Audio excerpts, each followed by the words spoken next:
യേശു ഭൂതഗ്രസ്തനായ ബാലനെ സൗഖ്യമാക്കുന്നു.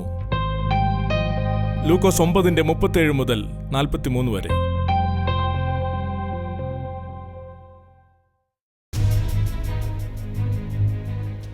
പിറ്റന്നാൾ അവർ മലയിൽ നിന്ന് ഇറങ്ങി വന്നപ്പോൾ ബഹുപുരുഷാരം അവനെ എതിരേറ്റു. കൂട്ടത്തിൽ നിന്ന് ഒരാൾ നിലവിളിച്ചു, ഗുരോ, എന്റെ മകനെ കടാക്ഷിക്കണമെന്ന് ഞാൻ നിന്നോട് അപേക്ഷിക്കുന്നു. ഒരാത്മാവ് അവനെ പിടിച്ചിട്ട് അവൻ പൊടുന്നനെ നിലവിളിക്കുന്നു. അത് അവനെ നുരപ്പിച്ച് പിടിപ്പിക്കുന്നു. പിന്നെ അവനെ ഞെരിച്ചിട്ട് പ്രയാസത്തോടെ വിട്ടുമാറുന്നു. അതിനെ പുറത്താക്കുവാൻ നിന്റെ ശിഷ്യന്മാരോട് അപേക്ഷിച്ചു, എങ്കിലും അവർക്ക് കഴിഞ്ഞില്ല. അതിന് യേശു ഉത്തരം പറഞ്ഞു,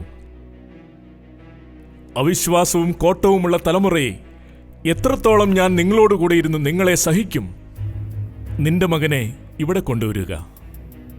അവൻ വരുമ്പോൾ തന്നെ ഭൂതം അവനെ തള്ളിയിട്ട് പിടപ്പിച്ചു. യേശു അശുദ്ധാത്മാവിനെ ശാസിച്ചു, ബാലനെ സൗഖ്യമാക്കി അപ്പനെ ഏൽപ്പിച്ചു. എല്ലാവരും ദൈവത്തിന്റെ മഹിമയിൽ വിസ്മയിച്ചു. യേശു ചെയ്യുന്നതിലൊക്കെയും എല്ലാവരും ആശ്ചര്യപ്പെട്ടു.